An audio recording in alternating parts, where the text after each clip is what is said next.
Welcome back to Lost for Words with Lori. It is Friday. Fuck around and find out Friday. It is July the 7th, 7/7/23. If you believe in numbers, man, 7/7. Lucky sevens, right? Yeah, it is the 7th. It is July. It's Friday. I have been busy, right? I've been doing the best that I can to drop updates and to talk about things. Today is going to be a little different. Today is going to be a little deep. Today is going to be a little bit of what you expect from your heroine when it comes to podcasts and the things that the Lori do, right? Today we're going to say, fuck cancer. Fuck you to cancer.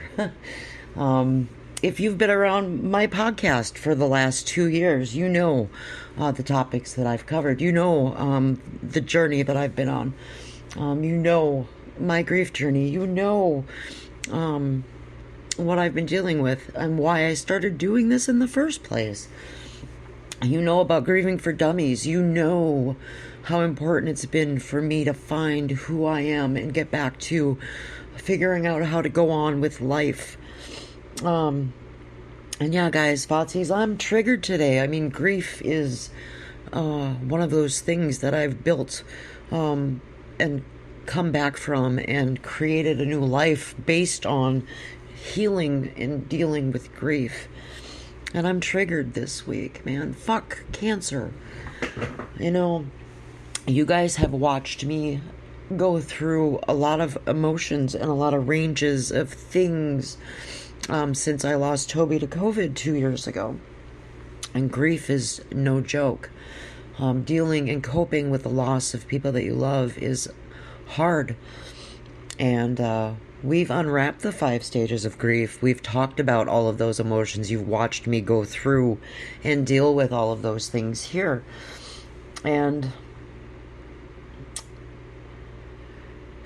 it's crazy how cancer has touched all of us. It's touched all of our lives. I met Toby and he had lost his wife to cancer. And that is one of the circumstances which brought him and I together. The boys, my canine family lost their mom to cancer. Every single person around you has known, suffered, come to terms with, or have lost somebody to cancer. And now I've grown, changed, evolved, and come up to this point where I've met a new man in my life. And because of my association with him and the people that he does community service with, have met a young woman who has cancer, a 10-year-old child. And because of community service, he met this young child. And now, because of my involvement with them, I've come to grow to love this young 10-year-old child who's terminally ill with cancer, and we're watching her lose this battle with cancer, and that has triggered a lot of grief. It's triggered a lot of memories. It's triggered a lot of emotions. Grief is one of those things that everybody is going to remember how they felt when they lost someone, regardless of how it happened. Whether it was trauma, whether it was death from old age, whether it was cancer, whether it was an accident, whether it was an adult, a grandparent, a mother, a child. We're all triggered by the loss of somebody else, regardless of how well we knew them. But their story touches us. And now I find myself feeling triggered in my own grief, just by being around other people who lose loved ones, or people who have cancer, or people who get COVID, or people who lose a loved one. And all I can do is go back to that emotion of feeling helpless. Like, how can I help? How does that make me feel? It makes me feel helpless. And watching the people around me that I love, that I care about, and how they handle their grief and their sadness. You know, we all have to cope with grief, and we all have to cope with it in our own way. And some people are religious, some people are spiritual, some people need to be alone, some people need to be around their friends, some people need to be distracted. And I try to put myself back in that position of what would I have needed when I was going through my grief when Toby passed away. And if I could tell people in that moment how to help me, ask your friends, ask these people who are going through grief when you recognize how you can best be present. Don't make assumptions on what they need. Ask them. And if it's somebody, if you're the person who's going through grief, feel like it's okay to communicate to your friends what you need. Hold my hand. Don't talk. This is what I need from you. Just hug me. Just hold me while I cry. Some people need to be distracted. Some people need to be busy. Don't tell people to calm down, or you need to sleep, or you need to eat. Just let them know that it's okay to not be okay. You know, I see a lot of people thinking the same thing that I think when I see anybody who's suffering with grief, that it's not fair. And it's not fair. It's not fair that little kids are suffering with cancer and they're going to die. That they don't get married. They don't get to grow up. They don't get to experience life. And we start to think about all of the unfair things in life. And I feel it too, and I know you all do too. Life isn't fair, and it's filled with disappointments, but I try to think about the positive lessons, about how we can all just start being more kind to each other, love the people around us more fierce, and try to not be petty, and remember it is the little things that matter. It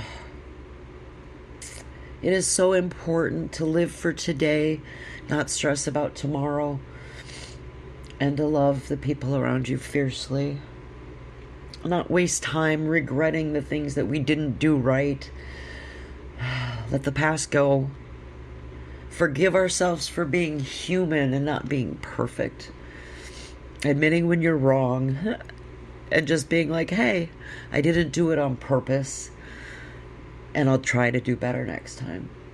And I think through all of this, the lessons I'm learning about just being the best version of myself and being present for the people that are with me in that moment is the best gift that I can give. I'm trying to ask how to be a better friend to the people who are grieving around me, and remembering that it's okay for me to still grieve. It's okay to feel other people's sadness. You don't have to own it. But ask how to be present. Ask how to be that better friend. And by being that better friend, you're loving yourself. I'm going to help my friends to distract. I'm going to be present. And to help deal with the own triggering of emotion that I have, I'm going to distract myself.